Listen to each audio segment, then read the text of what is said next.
Hello all, welcome to Kerala stock market guide. അപ്പോൾ good morning. ഇപ്പോൾ ഇന്നത്തെ പ്രീ മാർക്കറ്റ് സെഷനിലേക്ക് സ്വാഗതം. സോ അതുപോലെ തന്നെ നമുക്ക് ആദ്യം ഗ്ലോബൽ മാർക്കറ്റ് നോക്കാം. ശേഷം നിഫ്റ്റി, ബാങ്ക് നിഫ്റ്റി ആൻഡ് നമ്മുടെ ഫോക്കസിലുള്ള സ്റ്റോക്സ് ആൻഡ് പ്രധാനപ്പെട്ട ന്യൂസ് ബേസ്ഡ് സ്റ്റോക്സ് ഏതൊക്കെയാണെന്ന് നമുക്ക് പരിശോധിക്കാം. ഓക്കെ, അതിൻ്റെ റിസൾട്ടുകൾ ഏതൊക്കെയാണെന്ന് നമുക്ക് പരിശോധിക്കേണ്ടതുണ്ട്. സോ ഗ്ലോബൽ മാർക്കറ്റ് നോക്കുകയാണെങ്കിൽ ഡോ ജോൺസ് S&P 500 ലൈറ്റ്ലി എന്താ പറയുക, പോസിറ്റീവ് എന്ന് നമുക്ക് പറയാൻ കഴിയില്ല, ചെറിയ ന്യൂട്രൽ ആൻഡ് ടു ബെയറിഷ് എന്നാണ് എനിക്ക് തോന്നുന്നത്. കാര്യം യൂറോപ്യൻ മാർക്കറ്റ്സ് എല്ലാം ഏകദേശം ഒന്ന് ഡൗൺ ആണ്. ആൻഡ് ഗിഫ്റ്റ് നിഫ്റ്റി പൊതുപോലെ ഡൗൺ ആണ്. അപ്പോൾ നമ്മൾ കുറച്ച് കെയർഫുൾ ആയിട്ട് ഇന്ന് ട്രേഡ് ചെയ്യുക. ഗിഫ്റ്റ് നിഫ്റ്റി എന്തായാലും 87 പോയിന്റ്സ് ഡൗൺസ് ആണ്. സോ നമുക്കൊരു ഗ്യാപ്പ് ഡൗൺ ഓപ്പണിങ്ങിലേക്ക് സാധ്യതയുണ്ട്. And Japanese market is down too. അപ്പോൾ നമുക്ക് എന്തായാലും ഒന്ന് കുറച്ച് കെയർഫുൾ ആയിട്ട് ഇന്ന് ട്രേഡ് ചെയ്യേണ്ടതുണ്ട്. സോ നിഫ്റ്റിയിലെ ബാങ്ക് നിഫ്റ്റിയിലെ ഓരോ സ്ട്രക്ചർ നോക്കുമ്പോഴത്തേക്കും ഫുള്ളി എന്താ പറയുക ബുള്ളിഷ് ആണെങ്കിൽ പോലും ഇപ്പോൾ ഗ്ലോബൽ സൂചനകൾ അനുസരിച്ച് നമ്മൾ നിഫ്റ്റിയിലും ബാങ്ക് നിഫ്റ്റിയിലും പരിശോധിക്കേണ്ടത് എന്താണ്? അപ്പം നമുക്ക് ഒരു സെല്ലിംഗ് നടന്നാൽ മാർക്കറ്റ് സപ്പോർട്ട് എടുക്കാൻ സാധ്യതയുള്ള ഏരിയാസാണ് നമ്മൾ ആദ്യം മനസ്സിലാക്കേണ്ടത്, അല്ലേ? ഇപ്പം ഞാനൊരു 15 മിനിറ്റ് ചാർട്ട് നിഫ്റ്റി ബാങ്കിൽ എടുത്തിട്ടുണ്ട്. സോ നിഫ്റ്റി ബാങ്ക് നമുക്കൊന്ന് ആദ്യം ഒന്ന് പരിശോധിക്കാം. കാര്യം കുറച്ചുകൂടെയൊക്കെ സ്ട്രക്ചർ ബേസ് വളരെ ബെറ്റർ ആയിട്ട് എനിക്ക് തോന്നിയ നിഫ്റ്റി ബാങ്ക് ആണ്. സോ ഞാൻ നിഫ്റ്റി ബാങ്കാണ് ഇന്ന് ആദ്യം തിരഞ്ഞെടുത്തത്. നിങ്ങൾ നിഫ്റ്റി ബാങ്കിൽ സൂക്ഷ്മമായിട്ട് നോക്കുവാണെങ്കിൽ നിങ്ങൾക്കറിയാം ഒരു നല്ല ഒരു അപ് ട്രെൻഡ് നിലവിലുണ്ട്. ആൻഡ് മാർക്കറ്റ് ഇപ്പോൾ വീണ്ടും ഇവിടെ ഒരു ചെറിയ ഒരു കൺസോൾട്ടേഷൻ തന്നിട്ട് മാർക്കറ്റ് അപ്സൈഡ് പോകാനുള്ള ഒരു ടെൻഡൻസി ഇവിടെ കാണിക്കുന്നുണ്ട്, അല്ലേ? സോ അപ്പം നമുക്ക് എന്നിരുന്നാലും മാർക്കറ്റിൽ ഗ്ലോബൽ മാർക്കറ്റ്സ് എല്ലാം ഒന്ന് സ്ലൈറ്റ്ലി ന്യൂട്രൽ ടു ബെയറിഷ് ആയതുകൊണ്ട് തന്നെ നമുക്ക് മൈനറായിട്ടുള്ള ലെവൽസ് മാർക്കറ്റിലെ ഡിമാൻഡ് ഏരിയാസ് ആദ്യം പരിശോധിച്ച ശേഷം നിഫ്റ്റിയിലേക്കും അതേപോലെ ഒരു കൺസെപ്റ്റിലേക്ക് പോകാം. ഓക്കെ, നിങ്ങളിവിടെ നോക്കുകയാണെങ്കിൽ ബാങ്ക് നിഫ്റ്റിയിലെ ഏറ്റവും സെല്ലിംഗ് നടക്കാൻ സാധ്യതയുള്ള മേഖല 58,478 ആണ്. സോ അത് നടക്കാൻ കാര്യമെന്ന് ഞാൻ ബേസിക്കലി പറയാൻ കാര്യം, നിങ്ങൾ ഇത്രയും വലിയ ഡൗൺ മൂവ്മെൻറ്റ് ഈ ഒരു ഏരിയയിൽ നിന്ന് തന്നിട്ടുണ്ട്. ആൻഡ് മാർക്കറ്റ് ഈ ഏരിയ അടുപ്പിക്കുമ്പോൾ ഇതാ കണ്ടില്ലേ, ഒരു തവണ ഇവിടെ സെല്ലിംഗ് നടന്നു, അടുത്ത ഈ മേഖലയിൽ സെല്ലിംഗ് നടന്നു, ആൻഡ് ഈ ഏരിയയിൽ സെല്ലിംഗ് നടന്നു. ആൻഡ് മാർക്കറ്റ് ഈ ഒരു സോണിലേക്ക് കടക്കുമ്പോൾ മേ ബി ഒരു സെല്ലിംഗ് പ്രഷർ ഉണ്ടാവാം. അങ്ങനെ ഉണ്ടാവുകയാണെങ്കിൽ മാർക്കറ്റ് സപ്പോർട്ട് എടുക്കാൻ സാധ്യതയുള്ള ഒരു സോണാണ് 57,460 എന്നുള്ള റേഞ്ച്. ഓക്കെ, അപ്പോൾ നിങ്ങളിവിടെ നോക്കുകയാണെങ്കിൽ ഒരു കാര്യം നിങ്ങൾക്കറിയാം, ഒരു ചെറിയ ട്രെൻഡ് ലൈൻ ഫോർമേഷൻ നമുക്കിവിടെ 15 മിനിറ്റിൽ കാണാം, അല്ലേ? നിങ്ങൾ നോക്കുകയാണെങ്കിൽ ഞാൻ ട്രെൻഡ് ലൈൻ വരച്ചിട്ടുണ്ട്. മാർക്കറ്റ് ഓരോ തവണ ഈ ഒരു ട്രെൻഡ് ലൈൻ അടിച്ച് പോകുന്നുണ്ട്. സോ മേ ബി ഇങ്ങനെ ഒരു മൂവ്മെൻറ്റും കാണാം. ഈ ഒരു ട്രെൻഡ് ലൈൻ ലിക്വിഡിറ്റി എടുത്ത ശേഷം മാർക്കറ്റ് അപ്സൈഡ് പോകാനുള്ളൊരു ടെൻഡൻസി മേ ബി കാണിക്കാൻ സാധ്യതയുണ്ട്. സോ നമ്മളെല്ലാ മേഖലകളിലേക്കും അല്ലെങ്കിൽ എല്ലാ സാധ്യതകളും മനസ്സിലാക്കി വെച്ചിരിക്കുക. ഓക്കെ, അപ്പം ഈ ഒരു സോൺ ഞാൻ കരുതുന്നത് 58,450 അല്ലെങ്കിൽ 470 റേഞ്ച് മാർക്കറ്റ് ബ്രേക്ക് ചെയ്യുകയാണെങ്കിൽ മേ ബി ഒരു 300 to 400 പോയിന്റ്സിൻ്റെ അപ്സൈഡ് മാർക്കറ്റിൽ തരാനുള്ളൊരു സാധ്യതയുണ്ട്. സോ അങ്ങനെയാണ് എൻ്റെ കണക്ക് കൂട്ടൽ.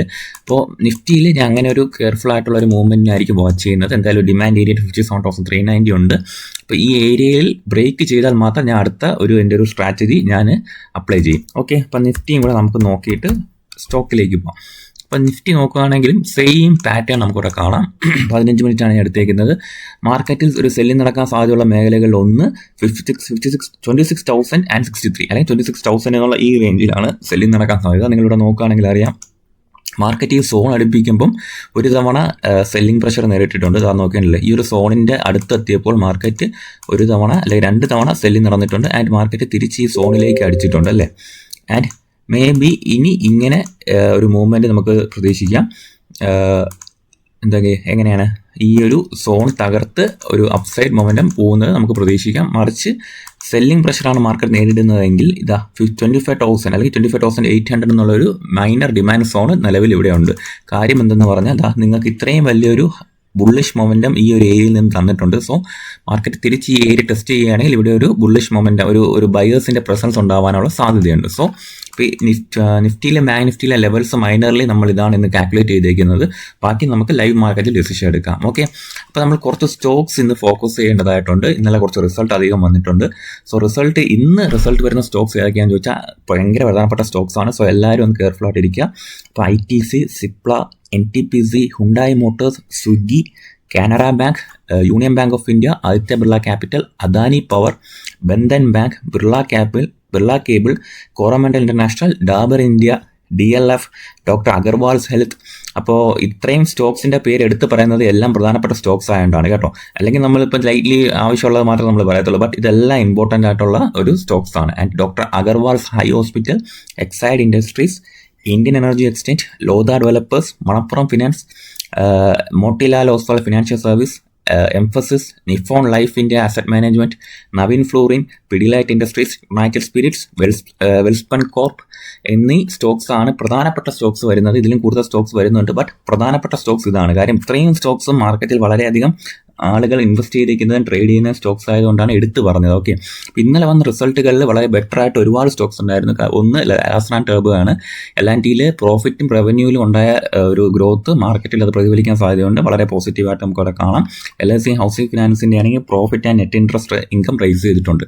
പിന്നെ BHEL ആണെങ്കിൽ പ്രോഫിറ്റും റവന്യൂവിനും ഗ്രോത്ത് വന്നിട്ടുണ്ട്. അത് വളരെ പോസിറ്റീവായിട്ട് കാണാം. പ്രോഫിറ്റ് ഗ്രോത്ത് എന്ന് പറഞ്ഞാൽ 253% ആണ്. അതായത് 106 കോടി ഉണ്ടായിരുന്ന പ്രോഫിറ്റ് 374 കോടിയായിട്ട് വളർന്നു. സോ അത് BHELന് വളരെ പോസിറ്റീവായിട്ടുള്ളൊരു കാര്യമാണ്. PB ഫിൻടെക്കിന് പ്രോഫിറ്റ് ആൻഡ് റവന്യൂ സർജ് ഉണ്ടായിട്ടുണ്ട്. ഓക്കെ, പിന്നെ യുണൈറ്റഡ് ബ്രൂവറീസിൻ്റെ ഒരു പ്രോഫിറ്റിന് ചെറിയ കുറവ് വന്നിട്ടുണ്ട്. അതിൻ്റെ റവന്യൂവിന് ഓൾസോ ഒരു ഫോൾ വന്നിട്ടുണ്ട്. ഓക്കെ, ഇക്സിഗോയൊക്കെ ലാബ് ട്രാവനസ് ടെക്നോളജി ഇക്സിഗോയാണ്. അപ്പോൾ ലോസും റവന്യൂവിനും വലിയ മാറ്റമൊന്നുമില്ല, ഒരു ഫ്ലാറ്റ് റിസൾട്ടാണ് വന്നേക്കുന്നത്. റെയിൽടെൽ കോർപ്പറേഷൻ്റെ ആണെങ്കിൽ പ്രോഫിറ്റ് ആൻഡ് റവന്യൂ ഇൻക്രീസ് ചെയ്തിട്ടുണ്ട്. NTPC ഗ്രീൻ എനർജിക്ക് പ്രോഫിറ്റ് ആൻഡ് റവന്യൂ ഗ്രോത്ത് ഉണ്ടായിട്ടുണ്ട്. സോ വളരെ പോസിറ്റീവാണ്. ആൻഡ് സാജിലിറ്റി ഇന്ത്യ, അത് ഞാൻ നമ്മളെ ടെലിഗ്രാം ഗ്രൂപ്പിൽ അപ്ഡേറ്റ് ചെയ്തിട്ടുണ്ടായിരുന്നു. പ്രോഫിറ്റ് ആൻഡ് റവന്യൂവിന് ഗ്രോത്ത് ഉണ്ടായിട്ടുണ്ട്. സോ പോസിറ്റീവാണ് സാജിലിറ്റി ഇന്ത്യയിൽ, നല്ലൊരു സ്റ്റോക്കാണെന്ന് തോന്നുന്നു. ആൻഡ് സ്റ്റീൽ അതോറിറ്റി ഓഫ് ഇന്ത്യക്ക് ആണെങ്കിൽ പ്രോഫിറ്റ് ചെറുതായിട്ടൊന്ന് കുറഞ്ഞിട്ടുണ്ട്, ബട്ട് റവന്യൂ റൈസ് ഉണ്ടായിട്ടുണ്ട്. ഹിന്ദുസ്ഥാൻ പെട്രോളിയം കോർപ്പറേഷൻ ഒരുപാട് പേര് സ്റ്റോക്ക് ഹോൾഡ് ചെയ്യുന്നുണ്ടെന്ന് തോന്നുന്നു ഇത്. ആൻഡ് അതിലാണെങ്കിൽ പ്രോഫിറ്റ് ആൻഡ് റവന്യൂ ഡിക്ലൈൻ വന്നിട്ടുണ്ട്. സോ ഒരു മീഡിയം ടേം ഇൻവെസ്റ്റേഴ്സൊക്കെ ഒന്ന് കെയർഫുൾ ആയിട്ടിരിക്കുക. ആൻഡ് ബ്രിഗേഡ് എൻ്റർപ്രൈസസിന് പോസിറ്റീവ് ന്യൂസാണ്, പ്രോഫിറ്റ് ആൻഡ് റവന്യൂ ഗ്രോത്ത് ഉണ്ടായിട്ടുണ്ട്. പിന്നെ മഹാനഗർ ഗ്യാസിനും പ്രോഫിറ്റ് ഡൗൺ ആണ് ഉണ്ടായിട്ടുള്ളത്. റവന്യൂ റൈറ്റ്ലി ഗ്രോ ചെയ്തിട്ടുണ്ട്, ബട്ട് പ്രോഫിറ്റ് ഡൗൺ ആണ്. ഓക്കെ, അപ്പോൾ ഇത്രയും സ്റ്റോക്കുകൾ പലരും ഹോൾഡ് ചെയ്യുന്നുണ്ട്. ഇതൊക്കെ പ്രധാനപ്പെട്ട സ്റ്റോക്സ് ആണ്, പലരും ഇൻവെസ്റ്റ് ചെയ്തിരിക്കുന്ന സ്റ്റോക്ക് ആയതുകൊണ്ടാണ് ഇതൊക്കെ എടുത്തെടുത്ത് പറയുന്നത്. ഓക്കെ, അപ്പോൾ transport corporation of India and അതിൽ പോസിറ്റീവ് റിസൾട്ടാണ് വന്നിട്ടുള്ളത്. 107 കോടിയിൽ നിന്ന് 113 കോടിയിലേക്ക് മാറ്റം വന്നിട്ടുണ്ട്. സോ 5.8% ഗ്രോത്ത് ആണ് വന്നിട്ടുള്ളത്. ആൻഡ് റവന്യൂവിൽ ഓൾസോ ഇൻക്രീസ് ചെയ്തിട്ടുണ്ട്.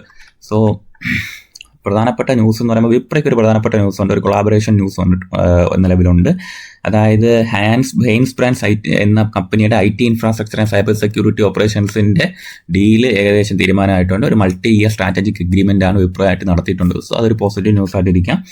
പിന്നെ കണ്ടെയ്നർ കോർപ്പറേഷൻ ഓഫ് ഇന്ത്യ ആണെങ്കിൽ ജവഹർലാൽ നെഹ്റു പോർട്ട് അതോറിറ്റിയായിട്ട് ബന്ധപ്പെട്ട് ഒരു ഡെവലപ്മെൻറ്റ് പ്രൊജക്റ്റിൻ്റെ MOU സൈൻ ചെയ്തിട്ടുണ്ട്. സോ അതൊരു പോസിറ്റീവ് ന്യൂസാണ്. വേറെ ദിലീപ് ബിൽക്കോണിനാണെങ്കിൽ ഒരു പ്രൊജക്റ്റ് നിലവിലുണ്ട്. അതായത് 307 കോടിയുടെ പ്രൊജക്റ്റ് സദേൺ ഈസ്റ്റേൺ റെയിൽവേ ആയിട്ട് ബന്ധപ്പെട്ട് ചെയ്തിട്ടുണ്ട്. സോ ഇത്രയും ഒരു പോസിറ്റീവ് ന്യൂസസ് ഉള്ള സ്റ്റോക്സ് ഉണ്ട്. ആൻഡ് ഒരുപാട് നല്ല റിസൾട്ടും വന്നിട്ടുണ്ട്. സോ നെഗറ്റീവ് റിസൾട്ടുള്ള ഹിന്ദുസ്ഥാൻ പെട്രോളിയം കോർപ്പറേഷൻ പോലുള്ള കമ്പനികളും ഉണ്ട്. സോ ഒന്ന് ശ്രദ്ധിക്കുക. പിന്നെ നമുക്ക് ആളുകൾ ചോദിച്ച കുറച്ച് സ്റ്റോക്സ്, ഡൗട്ട്സ് ചോദിച്ച കുറച്ച് സ്റ്റോക്സ് ഉണ്ട്. അപ്പോൾ നമുക്ക് അതും കൂടെ ഒന്ന് പരിശോധിക്കേണ്ടതായിട്ടുണ്ട്.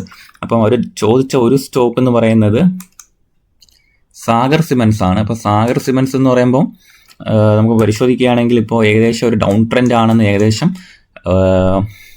തോന്നുന്നു. മോസ്റ്റ്ലി ഒരു ഹൈയിൽ നിന്ന് 300 രൂപയിൽ നിന്ന് 224 രൂപയാണ് വന്നേക്കുന്നത്. സോ സ്ട്രക്ചറലി നോക്കുകയാണെങ്കിൽ ഒരു ഹയർ ഹൈ തന്നു പോകുന്ന സ്റ്റോക്കാണ്. ആൻഡ് ഇതൊരു സെല്ലിംഗ് പ്രഷർ നേടുന്ന സോൺ 300 തന്നെയാണ് കേട്ടോ. ഇനി അങ്ങോട്ടായാലും ശരി 300 റേഞ്ച് എല്ലാവരും കെയർഫുള്ളായിട്ട് നോക്കി വെക്കുക. 300 റേഞ്ച് ഒരു സെല്ലിംഗ് പ്രഷർ നേടുന്ന സ്റ്റോക്കാണ് സാഗർ സിമൻസിൻ്റെ. ആൻഡ് നിലവിൽ ഒരു മൈനർ സപ്പോർട്ട് എന്ന് നമുക്ക് ഇവിടെ ഈ ഒരു ഏരിയ പറയാം. സോ ഈ ഒരു ഏരിയ ഒരു മൈനർ സപ്പോർട്ടാണ്. ആൻഡ് ഇത്രയും വലിയൊരു മൂവ്മെൻറ്റ് തന്ന ശേഷം മാർക്കറ്റ് ഒരു മൈനർ സപ്പോർട്ടിലേക്ക് എത്തിയിരിക്കുകയാണ്. 220 to 226 ആണ് ഒരു മൈനർ സപ്പോർട്ട്. സോ ഇവിടെ നിന്ന് ഒരു ഡൗൺ അപ്സൈഡ് മൂവ്മെൻറ്റ് ഒരു നല്ലൊരു ബുള്ളിഷ് ക്യാൻഡിൽ വന്നാൽ മാത്രമേ ഞാൻ ഇതിലൊരു പോസിറ്റീവ് ബയസ് ഉള്ളൂ. അല്ലാത്ത പക്ഷം ഞാൻ ഒഴിവാക്കും. കാര്യം മാർക്കറ്റിൽ അതിലും നല്ല സ്റ്റോക്സ് ഉണ്ട്. സോ ഞാൻ കുറച്ചും കൂടെ ഒന്ന് വെയിറ്റ് ചെയ്യും. മാർക്കറ്റ് ഒരു ബുള്ളിഷ് ക്യാൻഡിൽ തരുന്നവരെ ഞാൻ വെയിറ്റ് ചെയ്യും. ഒരു ഡിമാൻഡ് ഏരിയ ആയിട്ട് നമുക്ക് വേണേൽ കണക്കാക്കാം. മൈനർ ഡിമാൻഡാണ്.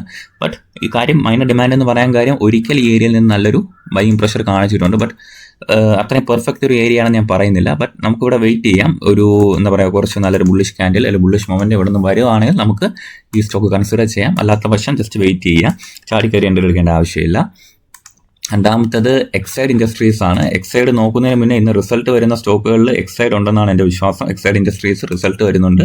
സോ എക്സൈഡ് നമുക്ക് നോക്കാം. അപ്പോൾ എക്സൈഡ് നിങ്ങൾ നോക്കുകയാണെങ്കിൽ ഇതേപോലെ തന്നെ ഒരു ഡിമാൻഡ് ഏരിയയിലാണ് എക്സൈഡ് നിൽക്കുന്നത്. നിലവിൽ ഒരു ഓർഡർ ബ്ലോക്കിൻ്റെ അടുത്താണ് മാർക്കറ്റ് നിൽക്കുന്നത്. സോ ഇന്നത്തെ റിസൾട്ട് പോസിറ്റീവ് ആണെങ്കിൽ മേ ബി ഈ ഒരു ഏരിയയിൽ നിന്ന് അപ്സൈഡ് പോകാനുള്ള സാധ്യതയുണ്ട്. 12% മൂവ്മെൻറ്റ് നമുക്ക് പ്രതീക്ഷിക്കാം. സോ റിസൾട്ട് ബേസ്ഡ് സ്റ്റോക്കുകൾ എടുക്കുമ്പോഴത്തേക്കും നമ്മൾ എന്തായാലും റിസൾട്ടിന് വേണ്ടി വെയിറ്റ് ചെയ്യുക. അപ്പോൾ ആ റിസൾട്ടിന് വേണ്ടി വെയിറ്റ് ചെയ്തത് കൊണ്ട് ഒരു മൂവ്മെൻറ്റ് നഷ്ടമാവുന്നതെങ്കിൽ അത് നഷ്ടമാവട്ടെ, അത് ഇഷ്യൂ ഇല്ല. ബട്ട് റിസൾട്ട് ബേസ്ഡ് സ്റ്റോക്ക് ആയതുകൊണ്ട് തന്നെ ഒന്ന് വെയിറ്റ് ചെയ്യുന്നതാണ് നല്ലത്.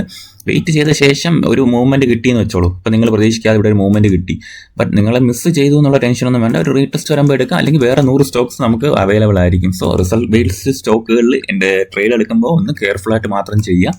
വെയിറ്റ് ചെയ്യാനേ ഞാൻ പറയത്തുള്ളൂ എക്സൈഡ് ഇൻഡസ്ട്രീസിലും. ശേഷം BBL ആണ് ഒരാൾ ചോദിച്ചിരിക്കുന്നത്, റാഷിദാണെന്ന് തോന്നുന്നു, റാഷിദാണ് ചോദിച്ചിരിക്കുന്നത് BBL. സോ BBL നോക്കുകയാണെങ്കിൽ നമ്മൾ ഓൾറെഡി എൻട്രി എടുത്തിട്ടുണ്ട്. കഴിഞ്ഞ വീക്ക് എൻട്രി 458 ഈ റേഞ്ചിൽ അടുപ്പിച്ച് നമ്മൾ എൻട്രി എടുത്തിട്ടുണ്ട്. റിവേഴ്സൽ എൻട്രി ആയിട്ട് ഞാൻ എടുത്തിട്ടുണ്ട്. നമ്മുടെ ഗ്രൂപ്പുകളിൽ അപ്ഡേറ്റ് ചെയ്തിട്ടില്ലെന്നേ ഉള്ളൂ, നമ്മുടെ പ്രീമിയം ഗ്രൂപ്പിലുണ്ട്. സോ വരുമ്പോൾ എവറേജസിൽ എന്തായാലും എൻട്രി എടുത്തിട്ടുണ്ട്. ഞാൻ എന്തായാലും 520 540 റേഞ്ച് ആവറേജ് ഞാൻ നോക്കും ഒരു കളക്ട് ചെയ്യാനായിട്ട്. മാക്സിമം ഒരു എന്താ പറയുക, ഒരു 40 to 50% മൂവ്മെൻറ്റ് ഞാൻ ഈ ഒരു VBL എന്നുള്ള എൻട്രിയിൽ നോക്കുന്നുണ്ട്. സോ എന്തായാലും 450 നമ്മൾ ഏറ്റവും ലോയിലാണ് എൻട്രി എടുത്തേക്കുന്നത്. സോ വരുന്ന ദിവസങ്ങളിൽ ഇതിൻ്റെ മൂവ്മെൻറ്റ് വാച്ച് ചെയ്ത ശേഷം നമ്മൾ ഇതിൻ്റെ ബാക്കി കാര്യങ്ങൾ തീരുമാനിക്കും. എന്തായാലും 458 ഓൾറെഡി പൊസിഷൻ നമ്മൾ എടുത്തിട്ടുണ്ട്. സോ എന്തായാലും റിവേഴ്സൽ എൻട്രി ആണ് വന്നിരിക്കുന്നത്. ഈ ഒരു ഏരിയയിൽ നിന്ന് റിവേഴ്സൽ വന്നിട്ടുണ്ട്. സാമാന്യം നല്ല രീതിയിലുള്ള റിസൾട്ടും VBL വന്നിട്ടുണ്ട്. സോ ഓൾറെഡി ഒരു പോസിറ്റീവ് ന്യൂസ് ഈ സ്റ്റോക്കിലുണ്ട് എന്നുള്ളതാണ് ഫാക്റ്റ്. ഓക്കെ, റിവേഴ്സലാണ് ടോട്ടലി ഈ ഒരു ഏരിയയിൽ നിന്ന് ബുള്ളിഷ് മൊമെൻ്റം കാണിക്കുന്നുണ്ട്. ഓക്കെ, ഇത്രയും സ്റ്റോക്സാണ് ബേസിക്കലി ഞാൻ നോക്കിയിട്ടുള്ളത്. ആൻഡ് ഒരു എൻട്രിക്ക് നോക്കുന്ന വേറൊരു സ്റ്റോക്ക് എന്ന് പറഞ്ഞാൽ കിർലോസ് എഞ്ചിനീയറിംഗ് ആണ്. ഇതൊരു കുറച്ച് ദിവസത്തേക്ക് അല്ലെങ്കിൽ ഒരു പൊസിഷണൽ എൻട്രി ആയിട്ടായിരിക്കും ബെറ്റർ എന്നാണ് എനിക്ക് തോന്നുന്നത്. ആൻഡ് ഈ ഒരു ഏരിയയിൽ നിന്ന് നിങ്ങൾ നോക്കുകയാണെങ്കിൽ ഒരു കൺസോളിഡേഷൻ ബ്രേക്ക് ചെയ്ത് ഈ സ്റ്റോക്ക് അപ്സൈഡ് പോകാനുള്ള ടെൻഡൻസി കാണിക്കുന്നുണ്ട്. സോ ഒരു 10-20% അപ്സൈഡ് മൊമെൻ്റ് ഇതിൽ കിട്ടാൻ സാധ്യതയുണ്ട്. സോ കിർലോസ്കർ ഓയിൽ എൻജിൻസ് ഞാൻ വരുന്ന ദിവസങ്ങളിൽ വാച്ച് ചെയ്തിടുന്നുണ്ട്. ഒരു പുൾ ബാക്ക് എൻട്രി ഒക്കെ ആണെങ്കിൽ ബെറ്റർ ആയിട്ട് എൻട്രി എടുക്കാമെന്ന് വിചാരിച്ചിരിക്കുകയാണ്. അപ്പം ഇതിൻ്റെ വോളിയം നോക്കുകയാണെങ്കിൽ അറിയാം. നിങ്ങൾ നോക്കിയേ, ഈ ഒരു കൺസോളിഡേഷൻ സമയത്തും ഇതിൻ്റെ ബൈയും വോളിയം നോക്കിയേ, ഓരോ തവണ ഈ ഒരു വലിയ ഗ്രീൻ ക്യാൻഡിൽ കാണുമ്പോഴും അതിന് എന്താ പറയുക, അതിനെ ഫോളോ അപ്പ് ചെയ്ത് വരുന്ന വോളിയം ക്യാൻഡിലും അത്യാവശ്യം നല്ല ബൈയിങ് പ്രഷറുണ്ട്. So I think institutional presence ഉള്ള സ്റ്റോക്ക് ആണെന്നാണ് എൻ്റെ വിശ്വാസം കിർലോസ്കർ ഓയിൽ.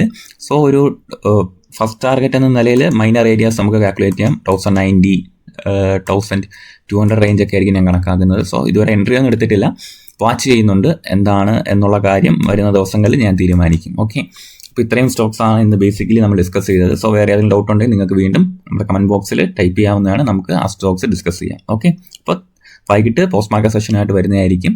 Thank you.